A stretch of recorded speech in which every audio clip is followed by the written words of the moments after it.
for working with us on this. It's good to have all the people online today. I'm Dennis. I'm the Director of Financial Aid down at Los Angeles Mission College in Silmar. And I've been on the CASFAA, which is California Association of Student Financial Aid Administrators High School Relations Committee forever. And so part of the duty of that committee is to help and work with the Student Aid Commission, also work with our counterparts in the California Community Colleges Student Financial Aid Administrators Association. That's CSFA, you see down at the bottom right of the slide, to put on these presentations we do mostly in the fall. And obviously with things continuing to evolve and the FAFSA launching in December, after most of the big workshops in the fall, we do these updates. So we'll have some updates for you. Please use the Q&A. There are a number of people moderating, we'll say, and answering questions and answers. A number of people from the Student Aid Commission, a number of people from CASFAA, other financial aid dignitaries will answer questions in the Q&A. Unless there's a technical issue that you're having, you can use the chat, but otherwise, please use the Q&A function for questions and answers. So let's get going on the slides themselves as far as what kind of updates we're going to do. So we're going to go over just a couple sections. So this is kind of slimmed down and updated from what we do in the fall. We're going to talk about studentaid.gov accounts. We're going to talk about completing the FAFSA and a couple things we've learned since the 2025-26 FAFSA launched in December. Talk a little bit about how to appeal for aid, because we know that might be really important coming up very soon for a number of students who have already done their FAFSA, or for our Dreamers, the DREAM Act form, and are getting to the point where they have some questions about, well, what ifs? What if our income is very different than what we put on the FAFSA? How do we address that with a college or university to see if they can take that into account? We'll also have some resources and helpful tips at the end. This first part, I think, will run about 40-45 minutes if I'm on time. But again, have those Q&As ready to go. Yes, there will be a recording sent out. So let's talk about creating a studentaid.gov account. Also going to be referred to in this section as FSA ID. Same basic concept. They used to just call it FSA ID. Now they literally just call it a studentaid.gov account. And the idea here is that it is a process where everyone who needs to contribute information to a FAFSA needs to create one of these accounts. So generally, of course, it's the student themselves creates one of these, and they can create it before they start the FAFSA, even far before they start the FAFSA. It doesn't go stale or expire for 18 to 24 months if there's been no use of that studentaid.gov account. Same thing for parents. Now, parents, of course, they may have already created one for an older son or daughter. They may have created one for themselves because they applied for aid. But yes, anyone who's going to be a contributor, as we call it, would need to have one of these accounts. And it's used to start a FAFSA, make corrections to a FAFSA, sign a FAFSA. It'll be used down the line also for other things, like if a student loan or a parent loan is taken out, that's the way to sign into account and manage those student loans. All of those processes are tied together. So dependent students need their own, everyone else does too. And again, they're creating their own studentaid.gov accounts, and people should be creating only their own account. Now, it doesn't mean that students and parents can't help each other out, but the idea is that it's a credential. It's like online banking. It's your way to identify yourself as a person, student or parent. The role is whatever it is, when entering into the FAFSA system, and studentaid.gov, the general website for everything. So this was something kind of new for the 2024-25 school year. And continuing forward is that everyone, including those who might not have social security numbers, like parents, or maybe a student's spouse, would need to still create a studentaid.gov account. And we'll talk more about that in the next few slides about what we've been learning along the way. Something key here, the big thing is, especially students coming out of high school who might have a high school given or district given email address, we probably should really use an email address that they're going to have control of beyond high school. So, a Gmail, a Hotmail, a Outlook, etc. type of account, because they're going to have access to and need access to that email account, because it's going to be tied to their studentaid.gov account beyond their first year, because you do the FAFSA every year. It's done every year throughout their undergraduate time. They can do it during their graduate time. Again, not all the aid is available like Cal Grants and Pell Grants when you're a grad student, but you'll be applying for aid every single year. So tie it to an email address they don't plan to get rid of in any kind of way. So when it comes again to student needs to get one, who in the parent or parents would need to get and create an FSA ID, a studentaid.gov account? So straightforward, if parents are married, and they file their taxes together, really only one parent needs to create a studentaid.gov account for themselves. And the reason for that is part of this whole system of having everyone create a studentaid.gov account was really to kind of like validate that the person is the person, but also to allow, where possible, to have information brought over from the IRS electronically behind the scenes into the student's FAFSA on behalf of either the student or the parent or parents. And so again, if they're filing a joint tax return, generally speaking, only one parent really needs to have that studentaid.gov account. Now, if they don't file taxes together, they file married filing separately, which is really the only other status you're supposed to do if you're married. Both parents would need to create their own studentaid.gov accounts. Now, in the case where the biological parents of the student live together, they're unmarried, but live together, both parents still need to supply information for the FAFSA by FAFSA rules. And in that case, both parents are going to need to create their own accounts because they shouldn't be, by IRS rules at least, filing jointly. It's a little different for parents who are divorced or separated. And we do kind of treat that the same in the FAFSA. If divorced or separated and not living together, the parent who provided more financial support in the last 12 months is the one who provides information on the FAFSA and would be the one that would need to create the studentaid.gov account. Now, in the case of a divorce where maybe the student's biological parents divorced, they have determined that, let's say, mother is the one who provides more support and she has remarried. In that case, more than likely, both the student's parent, that mother, and the step parent would both need to create studentaid.gov accounts. Now, again, because of the tax years and stuff like that, if it's recent and all that, there may be a case where maybe only one needs to, but it might not be a bad idea for both the parent and the step parent in those cases to go ahead and create separate studentaid.gov accounts. And again, for parents, it's not a bad idea just to let them know to do it anyways, because if they ever apply for financial aid, they're going to use that to log in as, in a sense, a student to create their own FAFSA and apply for aid, maybe for undergraduate, or they're continuing on with graduate school, and they would need to be doing that. So parents without social security numbers, this is again, mixed status families would be another way that you hear this. Um, the process is fairly similar upfront. There are some different check boxes, like when it comes to social security number, there's like a little checkbox that says, I do not have one. And again, there could be a variety of reasons why.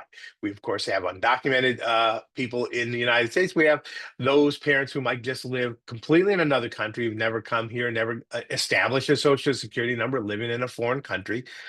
For students, there is this small subpopulation, and that's what that one little bullet there is about: students from freely associated states. This would be like the Marshall Islands, or maybe possibly Guam or Micronesia.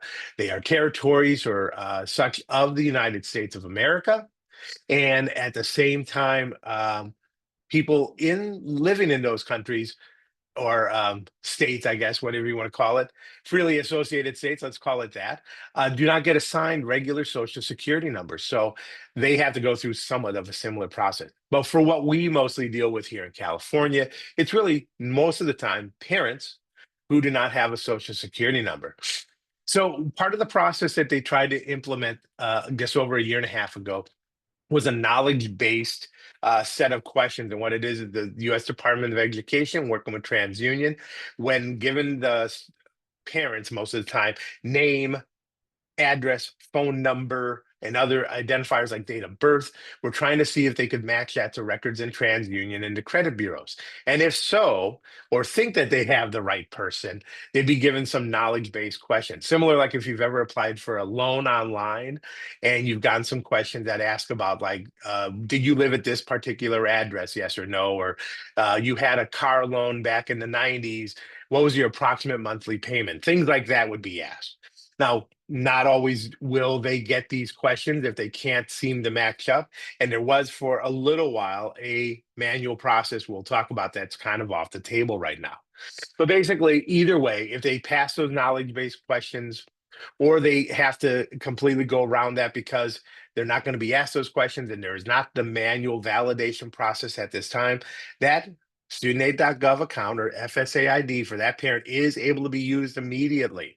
The only caveat to that is it will not allow any tax information to be pulled in from the IRS, even if they have an ITIN and they file taxes, all of that good stuff.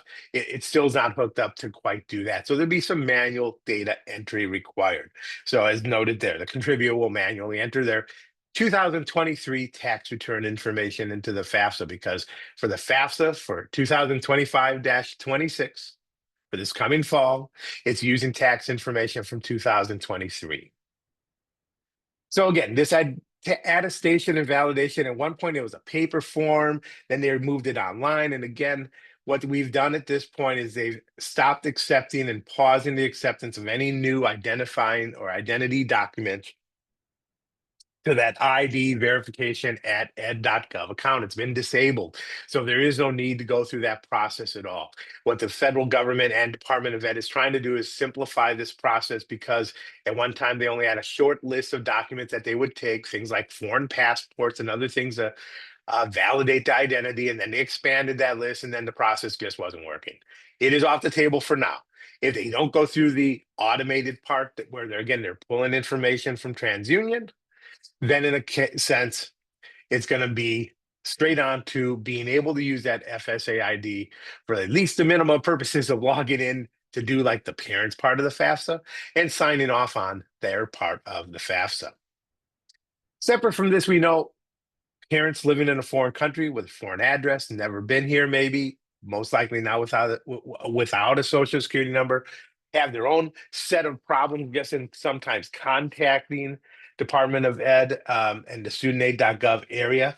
So we understand what the Federal Student Aid Information Center, and again, the case numbers off the table for now. Um, Most of these problems will not occur.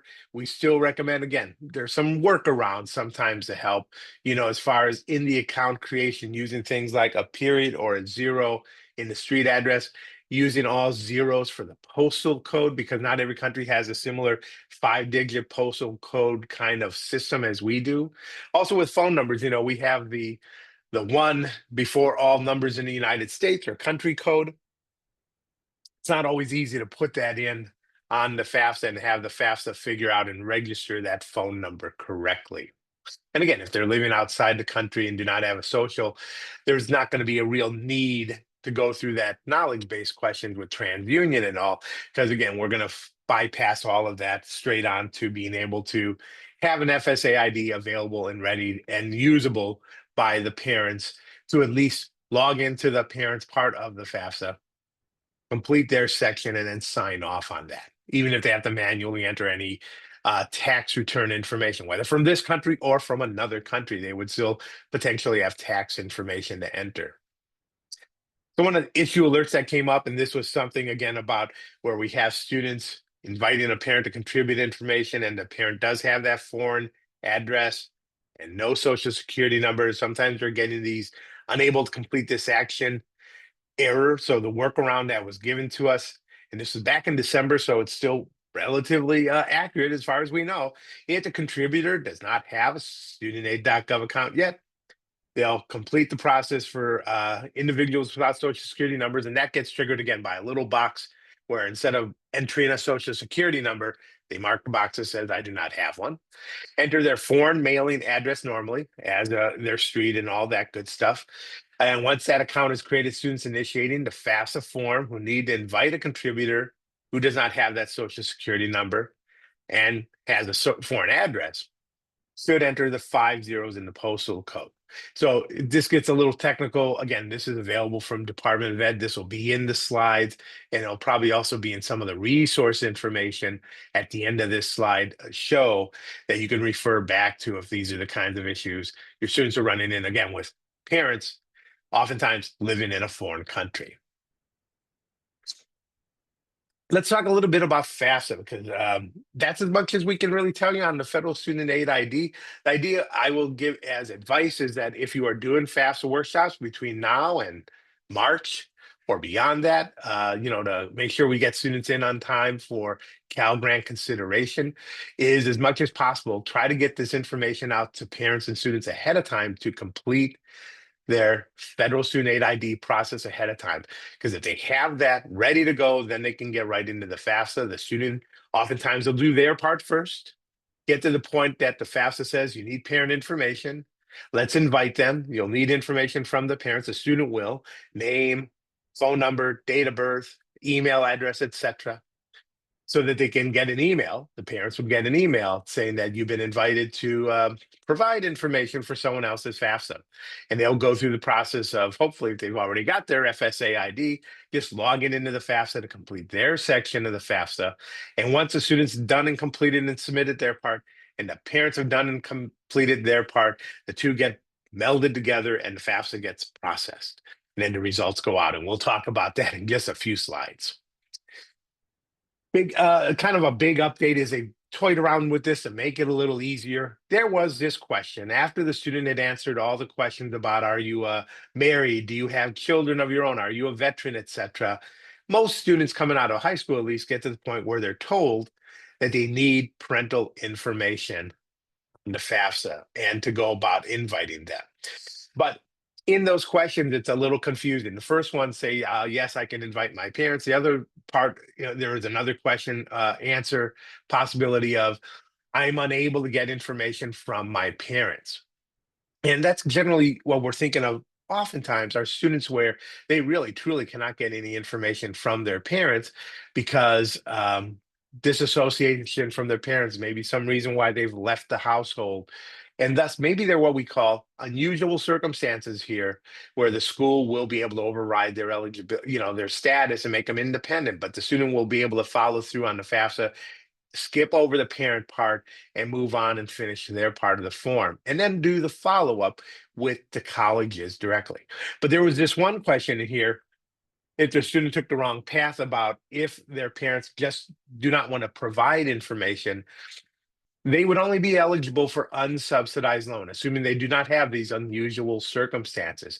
But the way it was worded initially was a little confusing. It didn't default to no, and there really was no warning like you see in that bottom right corner there, telling them they're not going to be eligible for anything really other than direct unsubsidized loans only if we have this case of student is supposed to be dependent, doesn't get parent information, doesn't have unusual circumstances, the school could, in a sense, override the federal logic and make them independent.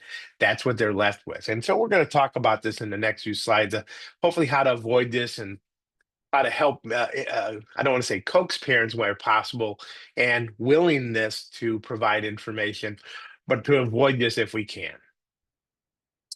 So information on the FAFSA we talked about, again, which parent or parents need to provide that information along the way. As far as who counts and all that, as far as parent or parents, we did talk about that. Again, if they're considered to be dependent students, what we're going to need from the parents on that form. And with the FAFSA, same rules as before, really. Information for a dependent student. Again, those generally under 24, not married, don't have children of their own receiving half their support from the parents or from the student, I'm sorry. Students who are veterans of the armed forces, active duty of the armed forces, all independent. Students who are in the foster care system or were anywhere between 13 and 18 could be independent. Those who are in a legal guardianship, those who are emancipated minors or orphans or wards of the court. Anyone that meets any one of those items as a student would generally be independent, not need parent information. Of course, if they're married, they need their spouse's information. But just because a student, for example, is financially self-sufficient or living on their own, or their parents aren't claiming them on tax returns, when it comes to the who claims who on tax returns, it has really no bearing on the FAFSA as far as whether a student's a dependent or independent, or whether one parent has to provide information or the other. Who claims who is really kind of between that person and the IRS rules. For FAFSA purposes, we understand, like in a divorce, sometimes the person providing information on the FAFSA may not be the one claiming them on the taxes because there was some other arrangement met outside of, you know, outside the divorce. So that alone would not make a student specifically independent or such. Same thing on the parents, just because they refuse to complete the FAFSA would not be able to make a student independent, or a parent living outside the country, or parents who are foreign citizens, or again, who are undocumented, doesn't negate the federal requirements of who might be the parent or parents who need to provide information on the FAFSA.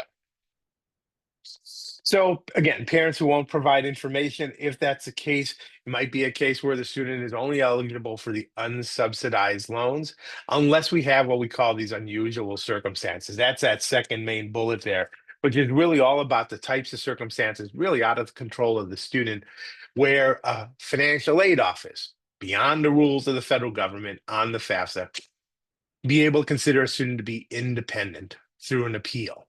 So again, parents who are incarcerated or institutionalized where the student has no contact with those parents, an abusive home environment where again, the student may have been counsel recommended or such to move out from the parents, abandonment by parents, a parent's location is unknown, maybe a death of a custodial parent where they were divorced and maybe that student no longer has contact with a non-custodial parent. The FAFSA can't account for all of this, so the student gets through the questions, told they're a dependent student, need to provide information. They have the ability to say, I'm unable to have my parents provide that information. And then beyond that, those questions that get close to that unsub question about, I think I have these unusual circumstances, will at least then forget and not need the parent information up front. The student will just complete their part of the FAFSA, submit, it will get processed. The results will be sent to the colleges and universities, and from there they'll see. We get some status that says, it's like an interim processing. So we and the students should follow up with each other to go through the appeal process to see if the student has unusual circumstances. Oftentimes, this is where high school counselors and others get involved because we'll need some letters of support often or explanation that as much as you understand the circumstances that can help support what the student is telling us are the circumstances here why they're really unable to get information from their parents. What's needed on the FAFSA? Not a whole lot of changes from years and years and years ago. As far as time frames, it's assets as of the day the FAFSA is filed. Three basic categories of assets as always. Cash, savings, and checking, number one, as of the day. And again, the students are doing their part separate from the parents, students and parents, separate parts here.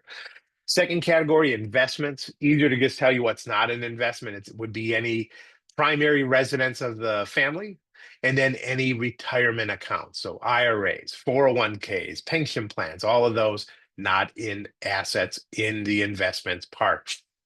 Second homes, retail, commercial property, the net value of those things.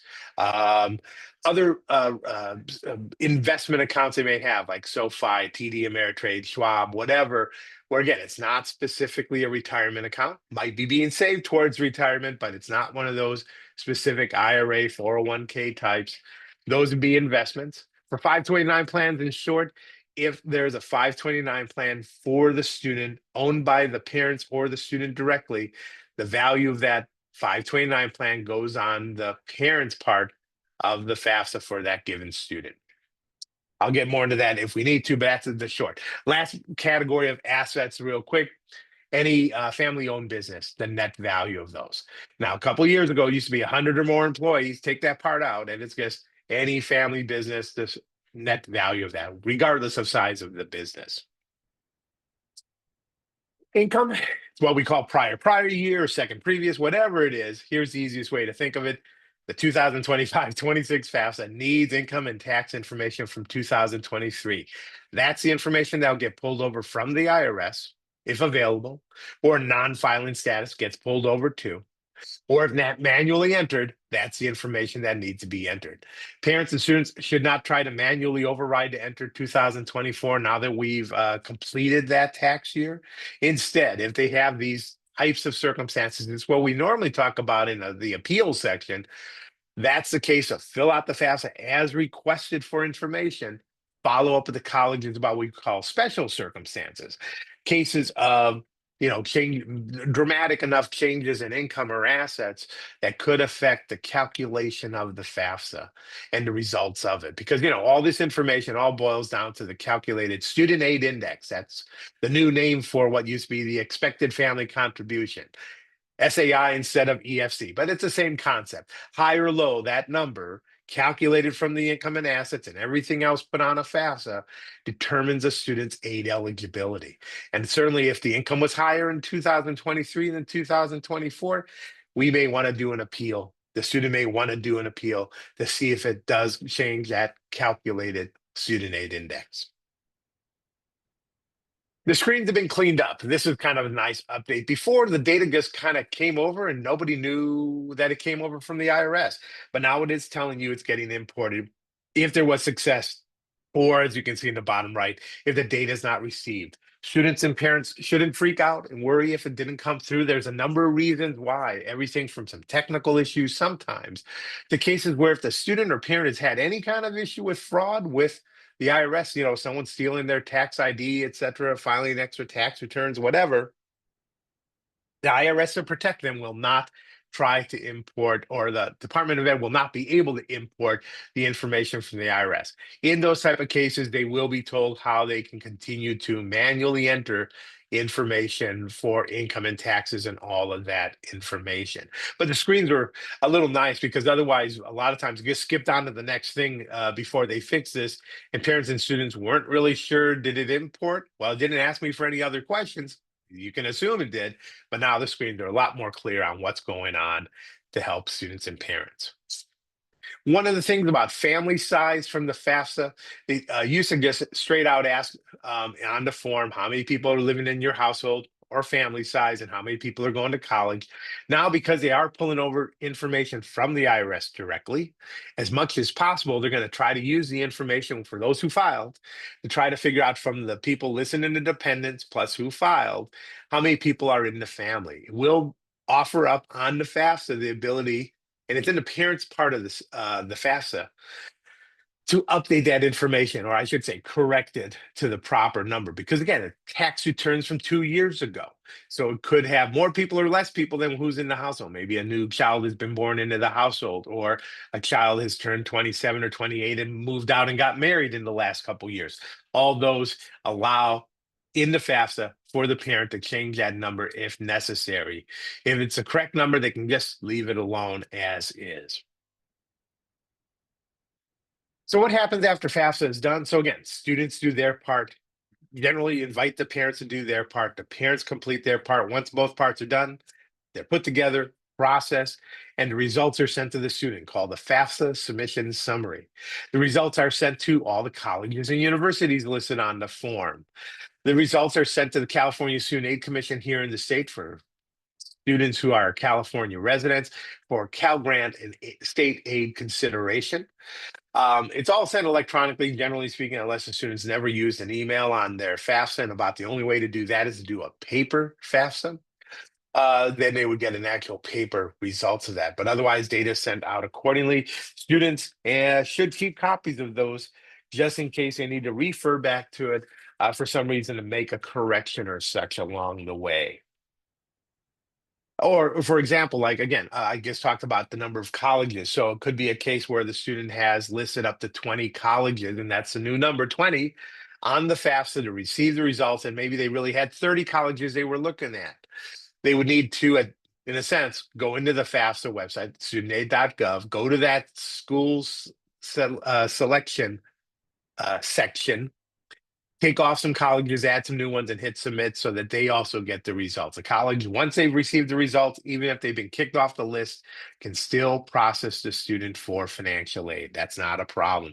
So those students, high school students of yours who've applied for significant numbers of colleges or such, want to make sure they all get listed at some point on the FAFSA and submitted.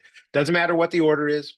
Doesn't really matter on that. It does matter that they probably should have at least one California school in the list, just so that the Student Aid Commission knows that they are considering going to California, even if their goal is to study out of state, so they can at least be looked at for Cal Grant consideration.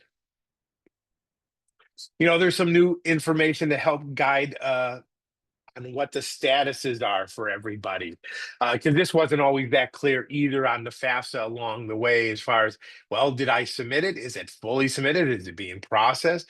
So draft, pretty much what it is, a section of the FAFSA is incomplete, so we still need to complete a part before it can be sent in. If it's in progress, a student's provided, or a parent, if it's their section, provided consent, and that's generally done through that studentaid.gov account creation and such.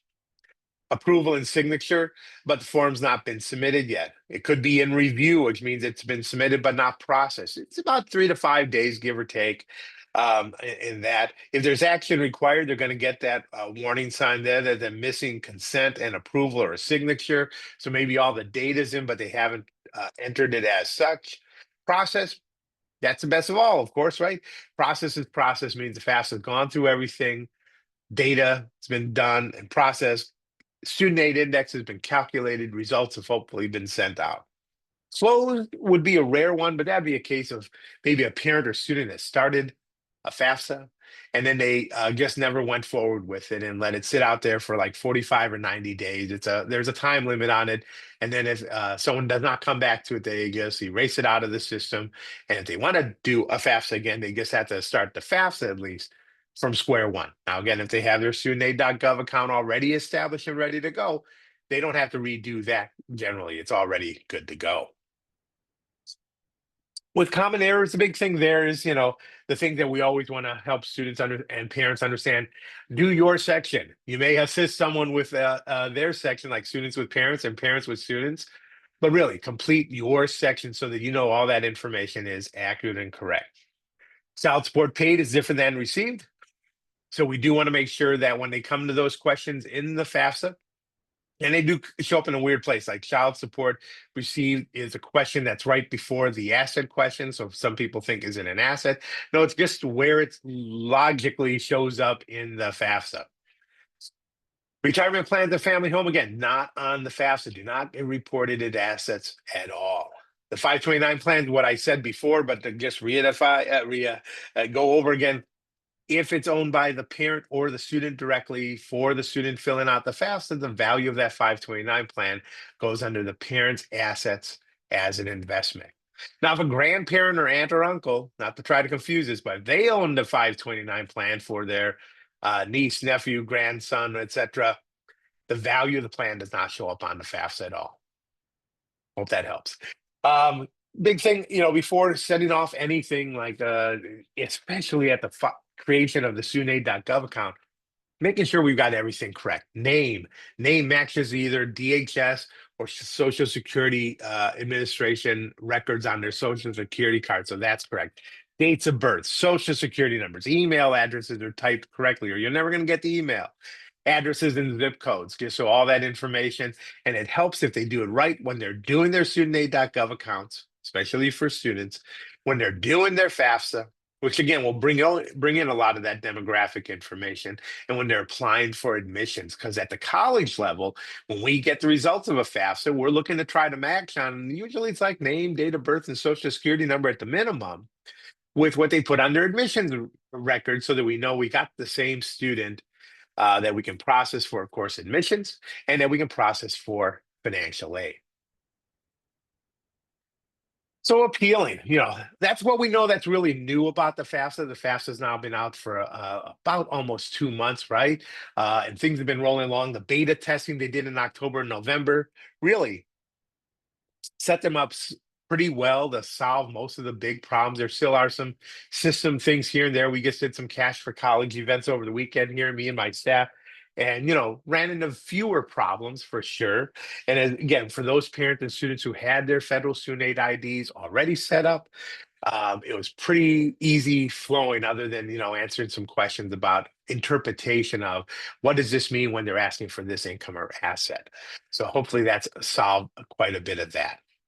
But let's talk about appealing, because we are getting into that stage. We're getting into February, March, and April before the May 1st decision dates. And we want to make certain students who get those admissions letters, acceptance letters in the next month or so, and their aid offers, get their aid offers in soon, because we want to make sure that they're able to look at what kind of special circumstances the family might have, circumstances that are not taken into account on the FAFSA, but it maybe have occurred thereafter, including even mid-year. If it happens during the school year, it's still not a bad idea to contact the financial aid office, because all these things could affect, a real dip in income, recent unemployment, dislocated worker where they would not be expected to be able to return to work in their field, in their area.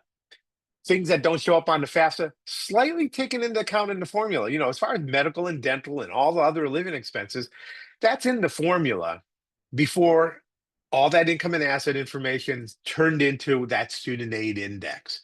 Because obviously, a family's got to support the family. How many people are in the family makes a difference. Income and assets, the age of the parents, are they getting closer to retirement? Thus, they may have savings in non-retirement specific accounts. All that's in the formula, but higher than normal unreimbursed medical and dental expenses, same thing like higher than normal dependent care expenses, really aren't in the base formula, but a college could find a way to look at that. Changes in housing due to homelessness, oftentimes affecting the income and such of the parents, and all that might have an effect on overall eligibility. And sometimes even one-time events like a bonus or an insurance payout that's meant to last a certain number of years to take care of someone in the household shows up as an asset, maybe because it was given as a lump sum of cash, thus shows up in assets of the parent or students, could throw off the formula quite a bit, and something to ask about at the financial aid office. We can't do everything all the time on everything. High consumer credit card debt, not an easy way to account for that in the formula.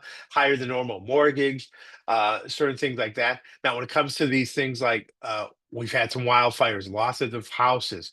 So again, the value of the house might not have been involved in the FAFSA, but there may be a lot of other financial related unexpected things that happen with the family. And the best thing is to do, contact the financial aid office to see, are there some things that we can do in looking at the FAFSA. We've already done some things, obviously, with deadlines, and the Student Aid Commission will talk more to that as far as any extension or changes in deadlines and such like that.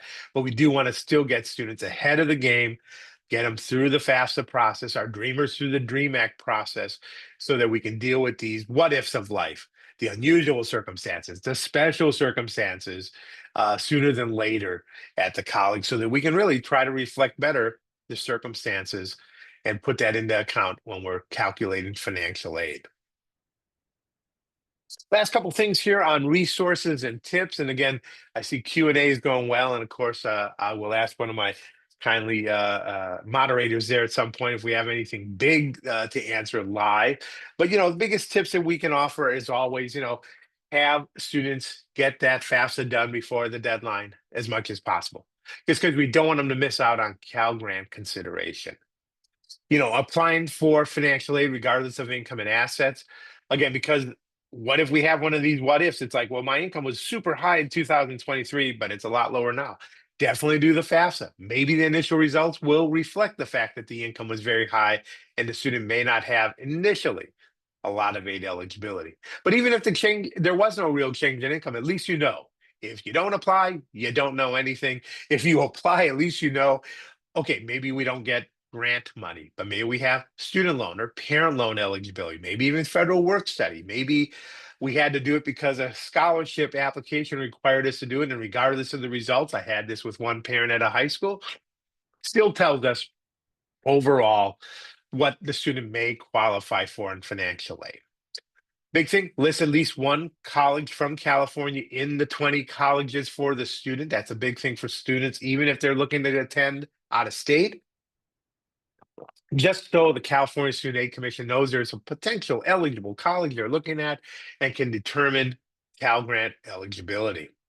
Students should keep copies of all their things like their confirmation page and all that. One of the follow-up processes, again, for students applying for aid would be to set themselves up with and monitor their Web Grants for Students account with the Student Aid Commission. And that's just because, again, with the FAFSA, you can list up to 20 colleges. Generally, the first California school that's listed on the list is the one that the Student Aid Commission will at least initially look at to determine potential Cal Grant eligibility.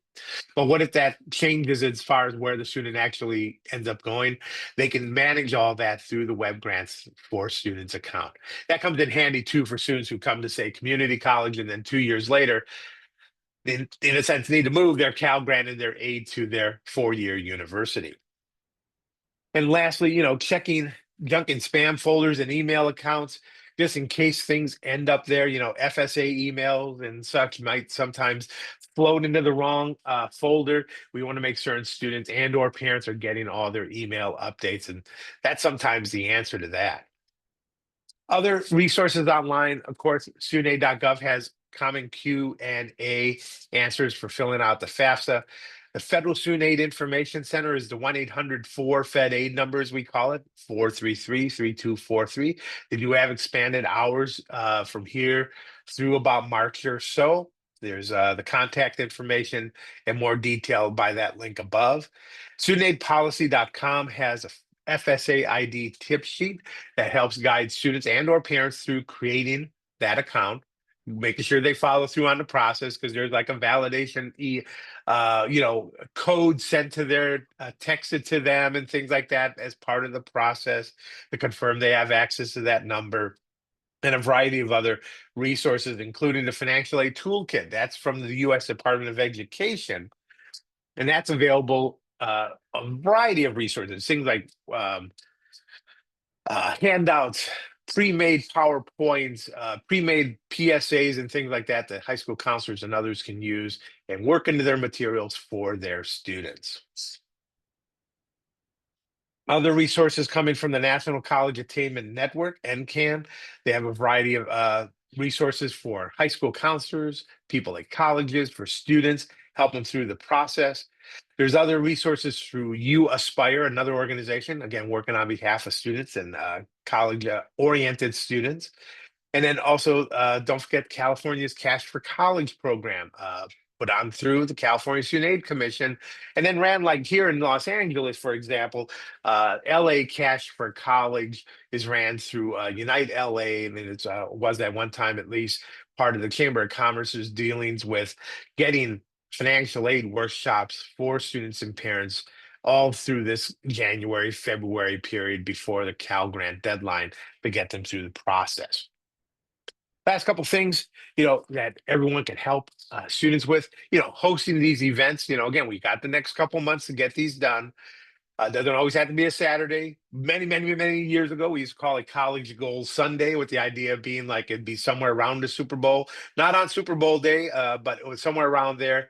And we do these workshops, but now it's a lot of Saturdays or middle of the week. Getting students and parents both to come is very key. So midday doesn't always work. You may be able to help the student at least get their studentaid.gov account created, but you may not be able to get through the FAFSA itself.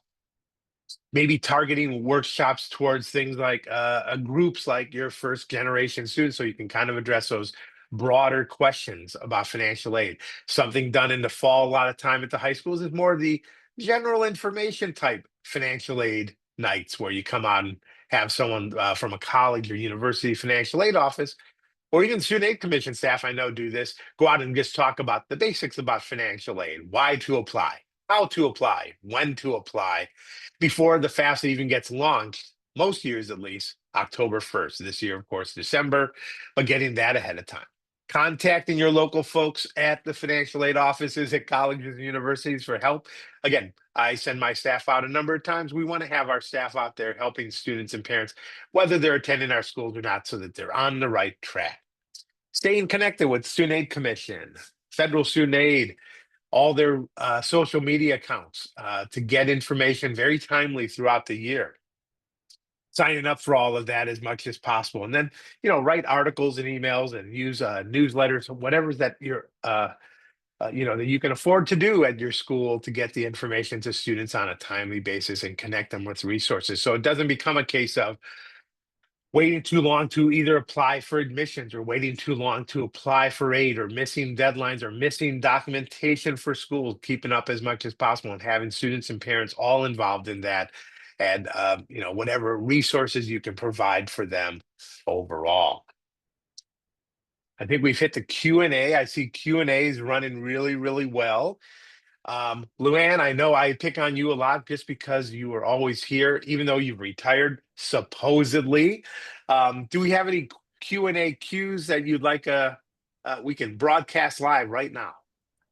Hi, Dennis.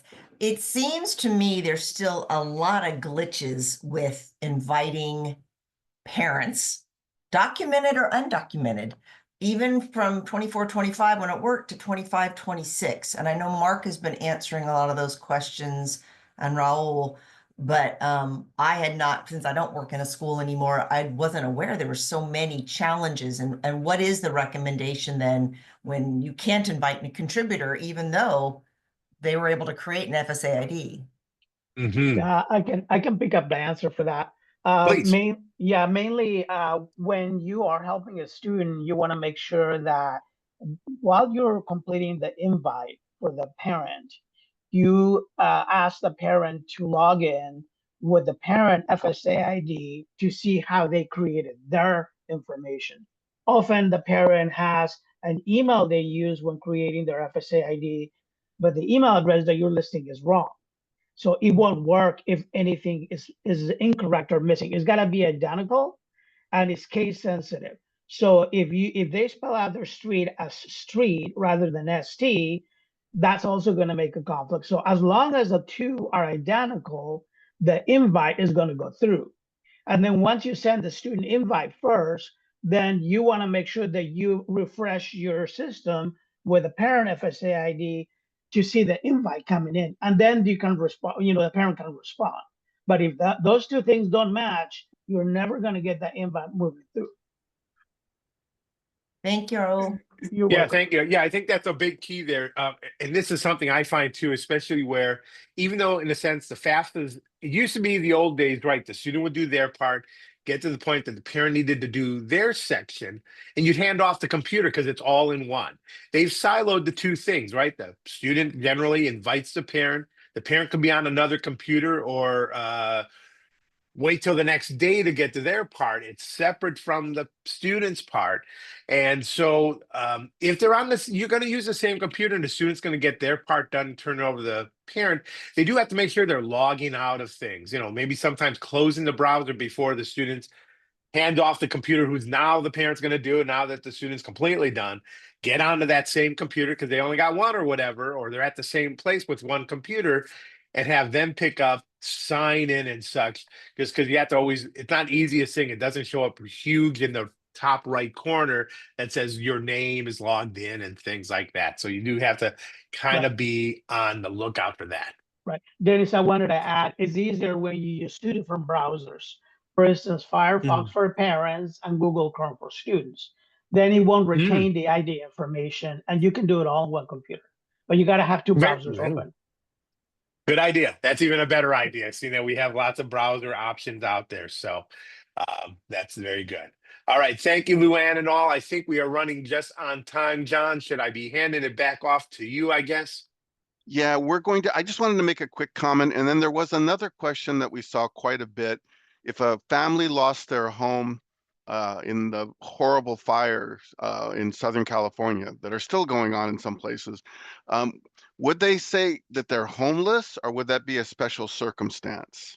Well, in the case of for the student, when we're talking about, there's that question after stuff about are you a veteran? Are you active duty military, foster youth, etc.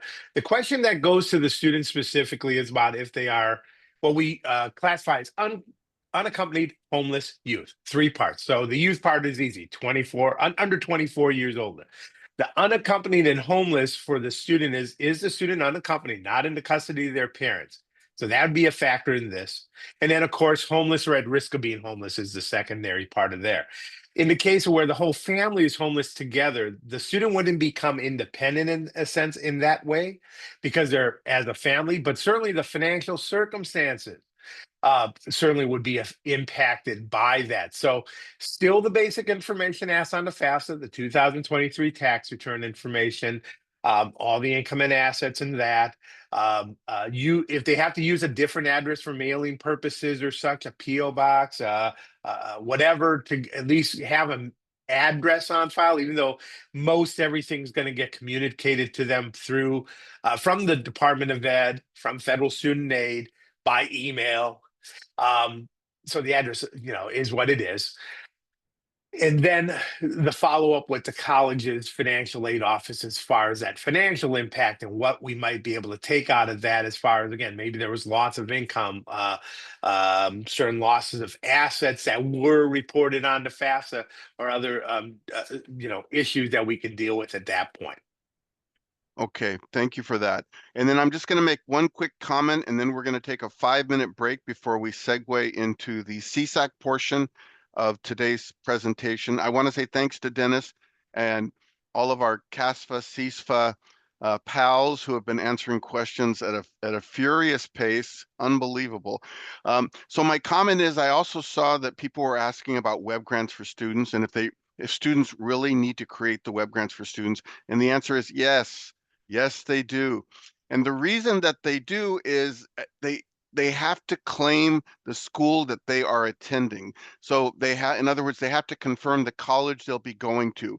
Now, the college can help them with that process, and CSAC can help them with that process, but it's so much easier for the student to create their web grants for students account, about a week after they've done the FAFSA, or the following day if they've done the CADAA. And then one of the things they have to do is indicate the college that they're going to be going to, because if they don't show up on the right roster, and they won't get a payment dispersed, and they'll be kind of in limbo until they make that change. So it's an easy thing to do. So the answer is yes, please have students complete a web grants for students, and create that account because they need it. All right. We're going to come back at 10:01.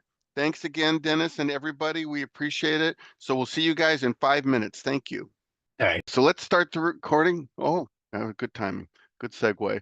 And we're going to get you out of here in about a half hour. So please continue to ask your questions. So I'm going to reiterate. Yes, we will be sending out the PowerPoint slides to everyone who registered for this. Yes, we will make the recording available to everyone. Yes, we will be sending out the Q&A, although that might take a few days because we typically have to go through and sort of clean it up and get rid of the redundant questions. Okay, so there you go. So with that, I'm going to lose my video because I find it distracting, and I'm looking at a screen over here, and no one wants to look at that for 30 minutes. So let me lose the video, and then here we go. Again, my name's John. I'm from the training team at the California Student Aid Commission. So we have talked about this a lot recently. We just want you to know that we take security for information from our students very seriously. CSAC doesn't share information with any other outside agencies. We comply with all the privacy acts and legislation and laws that protect the privacy of students. And there's a link down there if there's a link down here at the bottom if you want more information about that. So let's jump in. We're going to talk about the CADAA, which is the acronym for the California Dream Act application. Some people say CADAA, CADAA, tomato. It's all good. We do have resources around it. So if you go into the homepage of the California Dream Act application, you'll see up there, we've circled it, information and resources. If you jump to that page, we have the paper version of the CADAA in both English and Spanish. And then we have the Q&A, some questions and answers around the CADAA. So you may be interested in that. I kind of recommend that you print out a paper copy of the CADAA. And the reason I say that is because if you're helping students and they say, hey, I'm having a problem with this question, or especially if you're doing it on Zoom or on a phone call, it's a lot easier to flip through that paper version and you can see what they're talking about and what section they're having difficulties in. Okay, so remember, just FYI, please continue to ask your questions. We still have a whole host of people here who can answer your questions. Who can apply for CADAA? The usual suspects. This hasn't changed. Undocumented students with or without DACA, DACA is not in a very good place right now. We don't have any high school students who have DACA because people haven't been able to apply for DACA, for the last few years, only to renew their DACA. If the student is from a country that is TPS or has temporary protected status, they could apply. U visa holders, we always say you're going to have students that have student visas, tourist visas, all different kinds of visas. But typically, if they have a visa that has, that's still valid, they haven't gone past that date, then they're not going to be eligible to fill out the FAFSA or the CADAA. So the exception for the CADAA is the U visa. The exception for the FAFSA, FYI, is the T visa. And also, more recently, students from mixed status families. So we'll talk about that a little bit. Students, in order to benefit from filling out the CADAA, need to meet AB 540. AB 540 is the legislation that clearly outlines the criteria for students that they have to meet in order to get in-state tuition, which is important. So they're not paying out-of-state tuition. They're not paying tuition as if they were an international student. They're paying in-state tuition like a California resident, would pay.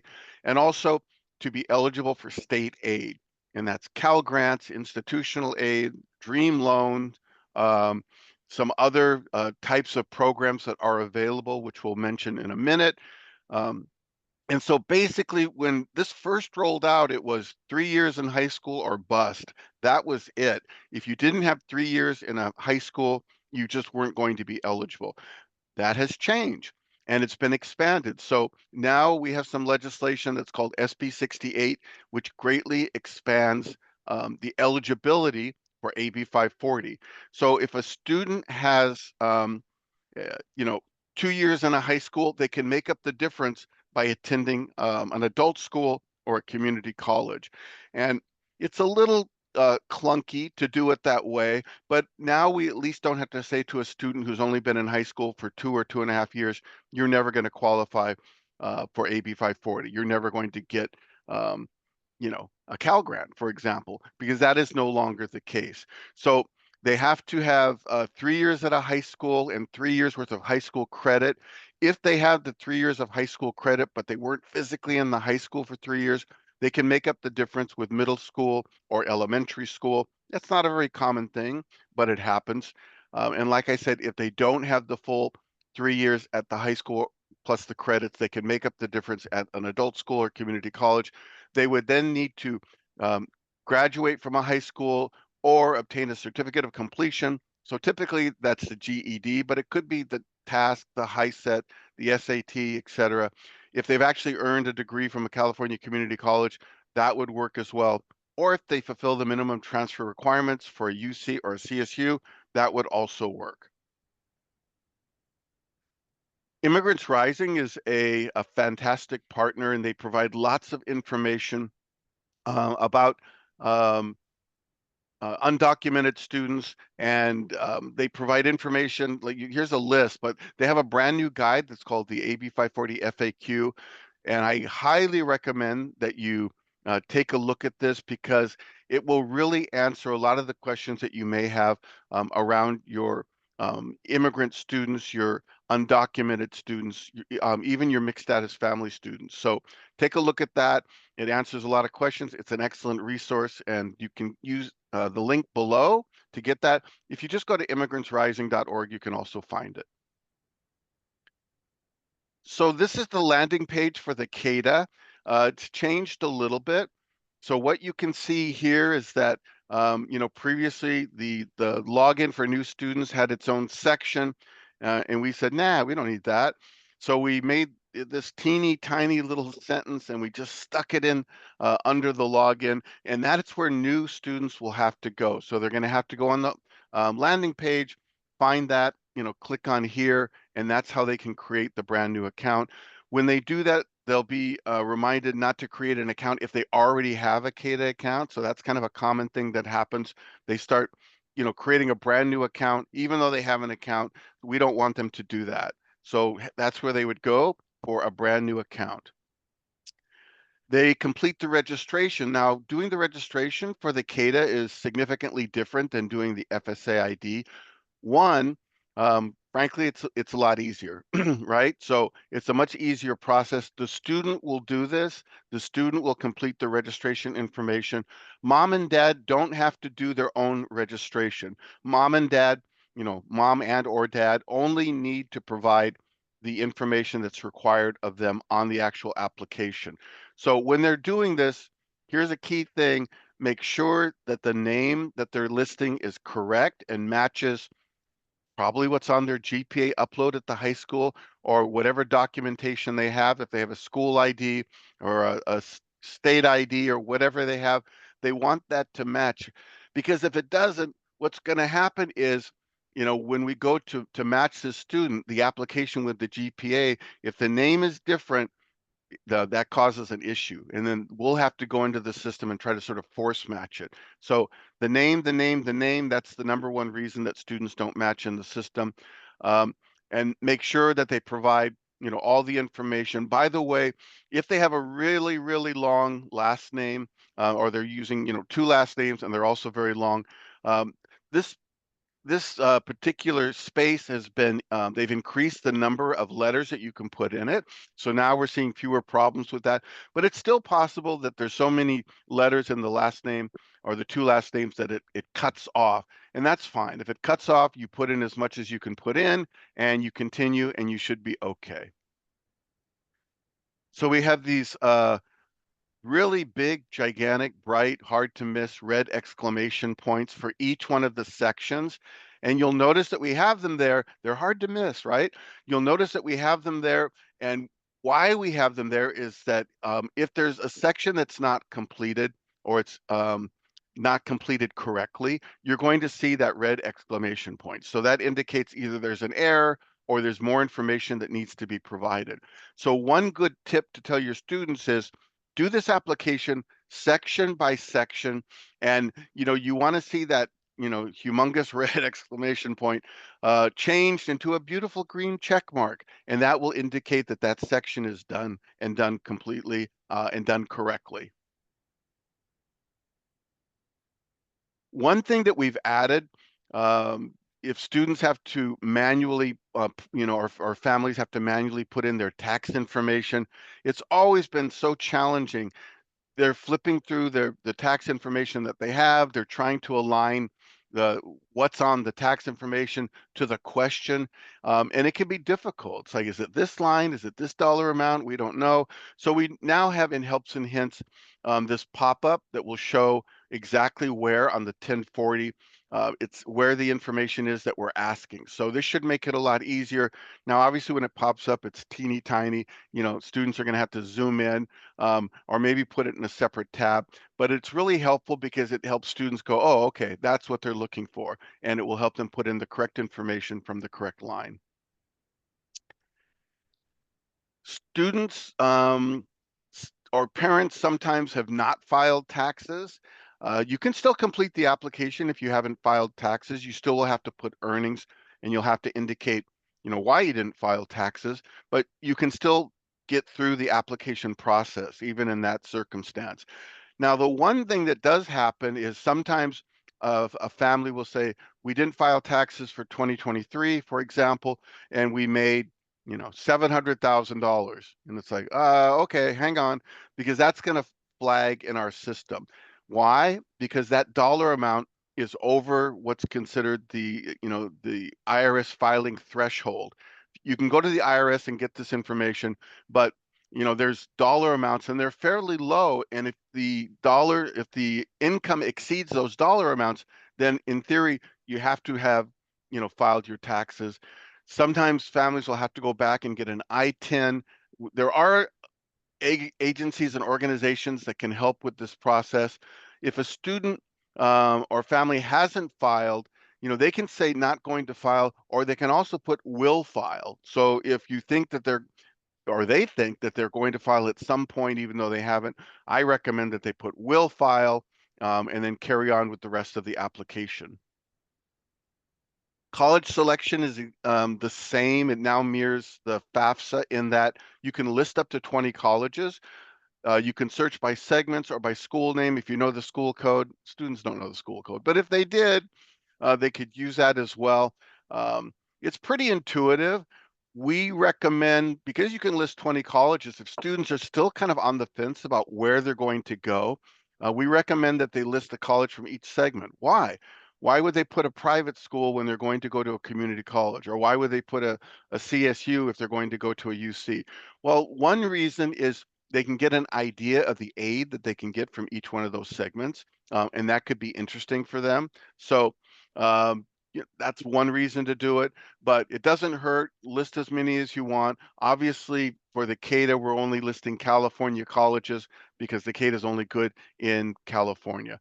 The other thing you'll notice here is there's a little thing where they can check, are you interested in the California Dream Act Service Incentive Grant? We're going to talk about that program. But we do want students to check yes, and then they could be on the radar of the college for this program. Excuse me.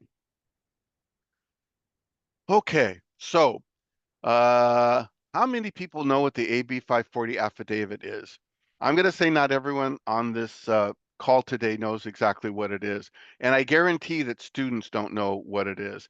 So previously, when a student filled out a DREAM Act application and they were awarded financial aid, it was a requirement for them to complete this AB 540 affidavit, which the school, the college, kept on file. The problem was if they didn't do it, or they didn't do it in time, if they were selected for verification, they weren't getting paid the first term. So, and it was really incumbent upon the schools to, track down these kiddos and say, hey, you need to do this. And they're like, we don't even know what this is. What's going on here? So what we did was we actually embedded the AB 540 affidavit into the DREAM Act application. And our hope is that colleges and universities will use and accept this embedded version, and that way it's a done deal. They automatically have the AB 540 affidavit. There's nothing else that the student needs to do. I can tell you now, every college does this differently. Some of them will say, yeah, we'll take this, but we need some more information. Some colleges are still not accepting this because they want us to make some changes, which we're working on. But students need to do it as part of the application process. So when you go in here on this particular screen, students have to answer, one of these questions has to be yes, but they have to answer the other two. So all three questions on this particular page have to be answered. And then they're going to get some additional questions. Let me show you those. Same thing. One of them has to be yes, and then they have to answer all three. And remember, colleges have different AB 540 practices, like I mentioned. So we're hopeful that many will start and continue to accept this embedded version. Not all of them are at the moment. And then remember that because of SB 68, students may have been, now high school students who are graduating from high school, it's not an issue. If they have the 3 years of high school or 4 years of high school, which many of our students do, they don't have to worry about the adult school or the community college to meet AB 540 qualifications. However, students who are going back to school or students who didn't meet the requirement initially, and then they start at the adult school, the next time they fill out an application, they're going to have to include that information. All right, now here's where it gets a little bit clunky. For each one of the schools that the student has attended, they're going to have to provide that information, when they started there, when they ended there, and then the number of credits or hours that they completed. Again, if it's only high school, it's pretty straightforward. Students need help to get through this process, and it's not always easy because they don't know. I mean, they can go into their school information and see that, or they can talk to their counselor and get it. But most of the time, we're having to help students navigate this particular process. If someone's filling this out and they're making up the difference with adult school or community college, they're going to have to add those as well. So it's a manual process. There's no school lookup. Like I said, it's not the easiest thing in the world to do, but students are compelled to do it if they fill out the application. All right, so as we continue, this is what it looks like. We have some helps and hints. around the coursework, the time in coursework. We have some helps and hints around if it's a high school only or if it's college, etc. So, the drop down here is if they only have high school credits, you'll click that and put the high school credits. If they have to add additional institutions, you'll see that, and they'll just have to put in the corresponding information. When they started, when they stopped, and how many units or credit hours they accrued at the adult school or at the community college.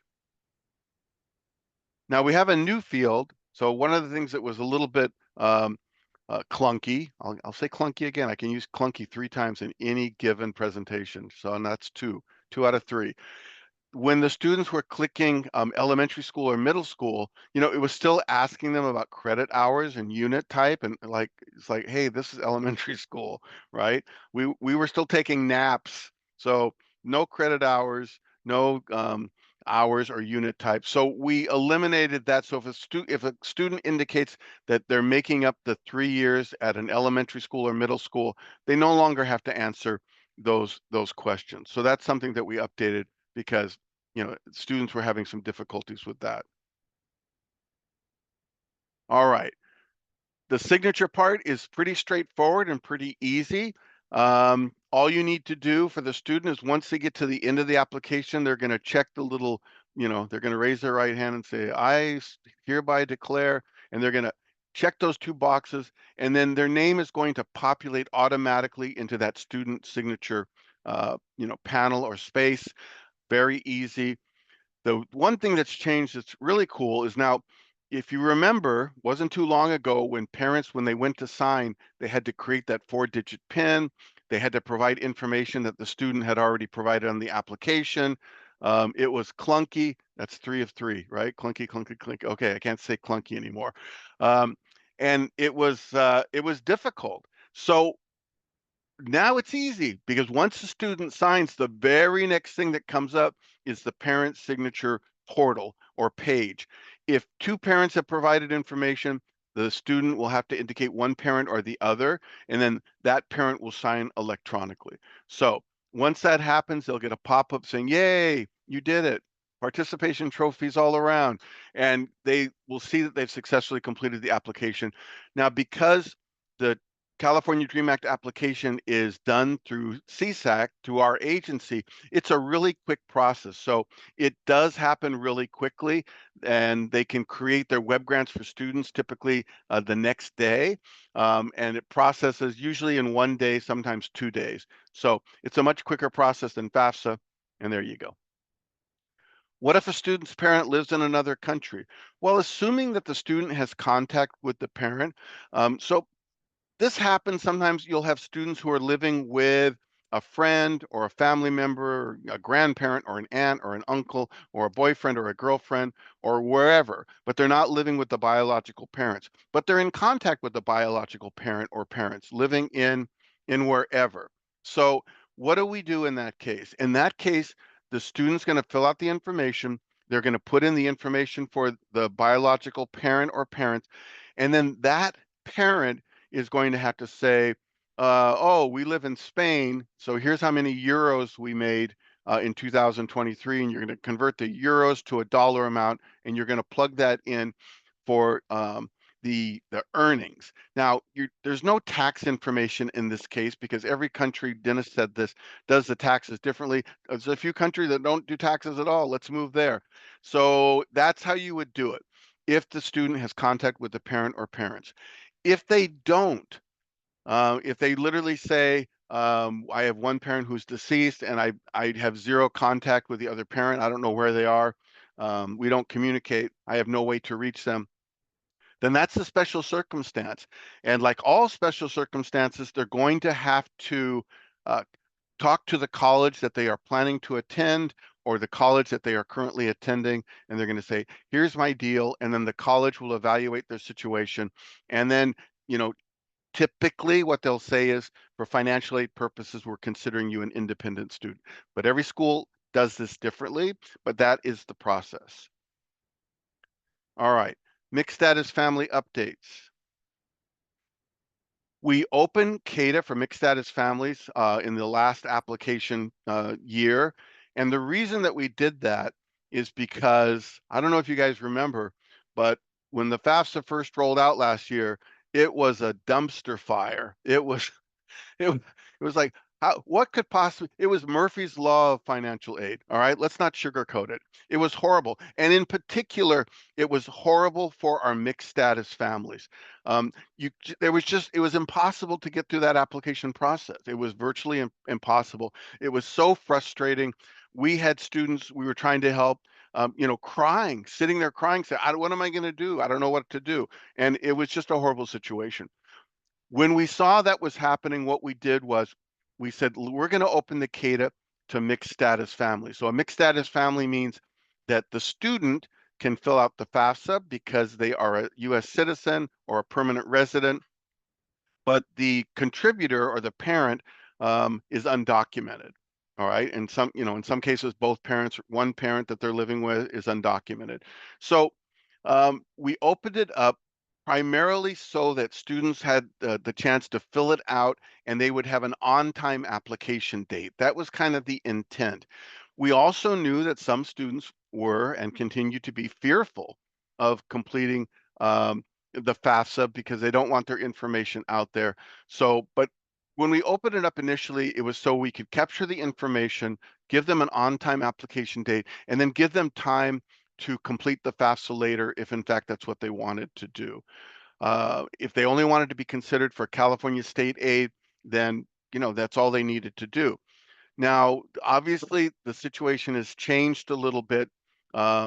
Students are having the FAFSA, frankly, is it's not 100% fixed by any means, but it's certainly better than it was last year. The CADAA, very few hiccups, although there've been a few things that we've been working on. So mixed status family students can continue to fill out the CADAA, and they can, if they make that decision, they can do it. One thing I'm going to mention is if a student has already completed a FAFSA, right, previously, and they say, maybe I should do the CADAA this year, remind them that your information is kind of already out there, right? So there may not be any value in doing the CADAA this year if you did the FAFSA last year, because the information's already out there. And we want you to get federal aid if you're eligible for federal aid. So that's something to take into consideration. Okay. When we still have the mixed logic or the fuzzy logic at the beginning of the CADAA, and now we've added additional questions to sort of filter through for our mixed status families. So students who are mixed status family students who are filling out the application, this is kind of the process, right? So yes, I have an SSN. No, it's not a DACA SSN. Yes, that I'm a US citizen or eligible non-citizen. And yes, I'm confirming that I'm just choosing to use the CADAA as a mixed status student. So keep that in mind. That can sometimes be confusing for students as they start going through this, because if they answer incorrectly, it can really slow down the process because it takes them to a place where they're not able to continue doing the application, or they're doing the CADAA as an undocumented student, etc. Well, there you go. We like to put arrows on things, so what we just talked about is clearly indicated. So there's a really nice arrow. All right. We have talked about providing information that will protect the privacy of students, and this is just something that came out as a communication from CSAC. If you want to read the whole thing in full, there's the link below. Okay. Here's some additional information that you may want to look at that's provided by us. And there's information out there for other agencies and from other agencies and organizations, but we do have a whole section now on our website for undocumented students and mixed status families. We encourage you to look at that.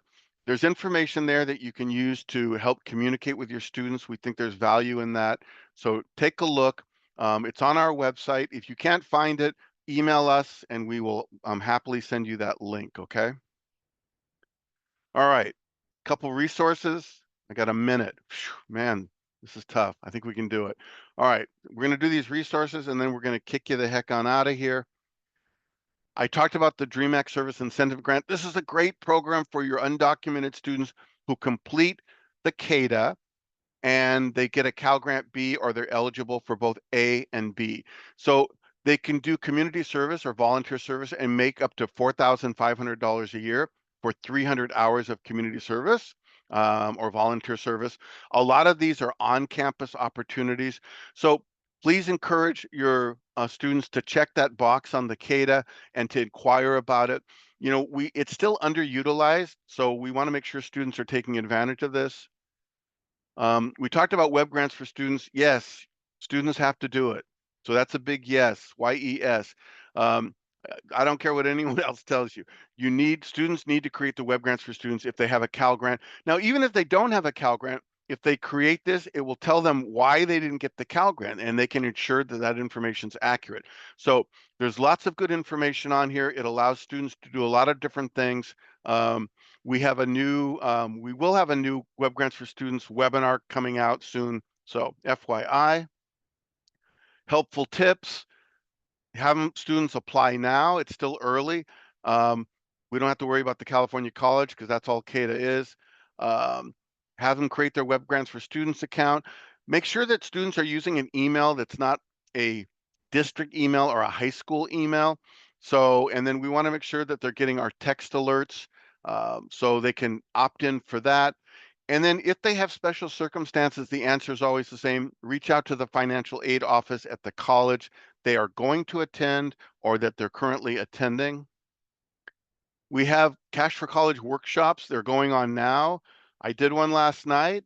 I think I've done 2. I'll do 3 this week.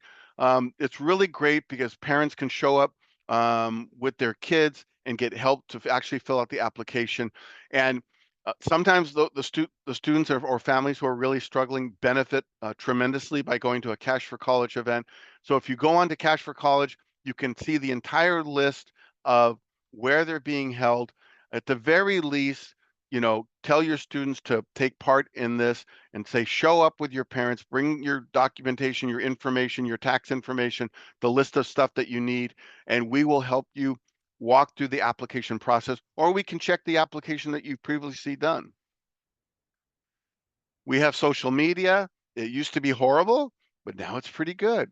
So yay for us. Check it out. When we were having all the issues with FAFSA last year, really CSAC social media was the go-to to get updates on what was happening. So we appreciate the fact that we have so many people now who are taking care of this for us, and it's obviously much better than it was. So now we can recommend it. 6 years ago, I would have said, yeah, nah, don't worry about it. But now we recommend that you check out our social media. If you want to contact us, here's the contact information. So student support, school support. If you want to contact the training unit, that's us. So if you're interested in doing some kind of training or ad hoc training, or you want information about any of the trainings that we're doing, let us know. Here's the information. Make sure you sign up for our listserv also. That's important. So, hey, you get a lot of emails, but we want you to get a few more from CSAC. So sign up for our listserv.